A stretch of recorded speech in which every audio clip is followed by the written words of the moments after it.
Bonjour peuple de Dieu, que Dieu nous bénisse, que Dieu nous garde par sa grâce. Le lot de partager un thème encore très important que c'est à cause de Christ. Pour Jésus. Toujours dans le livre, il y a Philippiens chapitre 3, les versets 7. Surtout pour le temps, livre de Philippiens, quand tout ça anda posé, livre de Philippiens chapitre 3, les versets 7. C'est quoi temps dans la commune Philippiens 3, 7. Mais ces choses qui étaient pour moi des gains, je les regardais comme une perte à cause de Christ. Alors, apôtre Paul Kolbakabi, les choses qui étaient pour moi un gain, je les regardais comme de la boue à cause de Christ. Apôtre Paul alinko ibisa biso ke abi makambo za kipona motuya na monyo ngopamba pourquoi amona pamba non pona mbongo amona pamba non pona bilamba mais amona ngopamba à cause ya Yesu Kristo. Ndimo penga na ndo sen komona nyoso pamba pona Yesu Kristo. Parce que apôtre Paul azaki motu lengo monga na abandai azaki pe na posa bilamba posa ya mbongo posa ya nyoso posa bilamba mokilime abi à cause de Christ j'ai vite na moyo ki nyoso pamba. Ndimo penga no sen komona nyoso pamba à cause ya Yesu Kristo. Surtout que deuxième verset dans le livre il y a Romains chapitre 12 les versets dans le livre. Surtout que Romains 12 ici qu'aux allons aux Bible Romains 12 Romains chapitre 12 les versets dans le D les versets 1 à D. J'ai la compassion de Dieu à offrir vos corps comme un sacrifice vivant, saint agréable à Dieu, ce qui sera de votre part un culte raisonnable. Ne vous conformez pas au siècle présent, mais soyez transformés par le renouvellement de l'intelligence, afin que vous discerniez,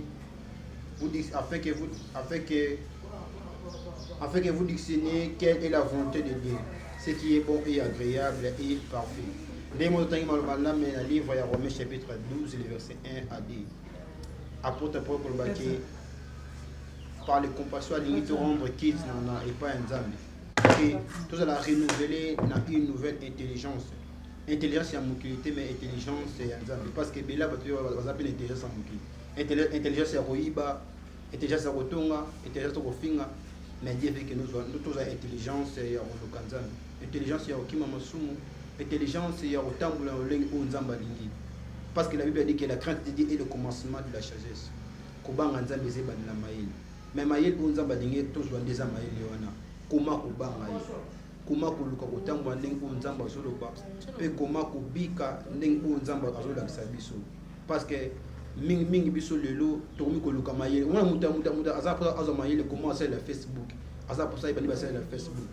Maïl est même comment il y a aussi la WhatsApp, Maïl est comment aussi la TikTok. Mais Maïl autant on va Nzambe azana ngote. Maïl yo luka koyeba ko ezali mokano ya Nzambe azana ngote. Ndenge yo sabaki j'ai fait non ma volonté mais la volonté de celui qui m'a envoyé. Na mokili to tindama pour un temps.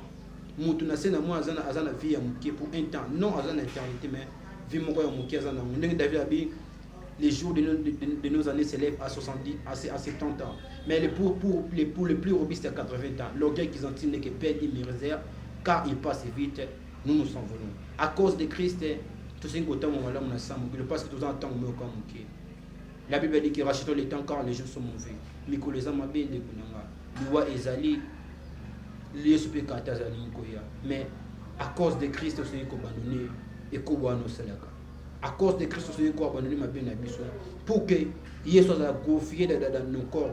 Nous Bible tout offrir nos corps comme un sacrifice vivant. Malgré tout ce quand même tout poser tout bomango, poser mon bio bomi, poser coton bomi, poser mouya le couteau boman ba poser nyonso, offrir corps comme un sacrifice vivant, ce qui sera un culte raisonnable et agréable. Et cause la adoration est malin parce que Bible dit que Dieu est esprit, il faut que ceux qui l'adorent adorent en esprit et en vérité. Nous devons adorer Dieu en esprit et en vérité. À cause de Christ, nous devons abandonner. À cause de Christ, à cause de Christ, si je vis, ce n'est pas moi qui vis, mais c'est Christ qui vit à moi. C'est-à-dire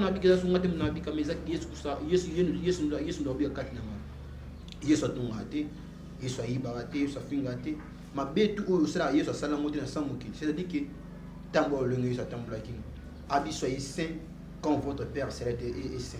Yesu aza saint. Il est saint, il est 3 fois saint. Pas de mention de la bêté.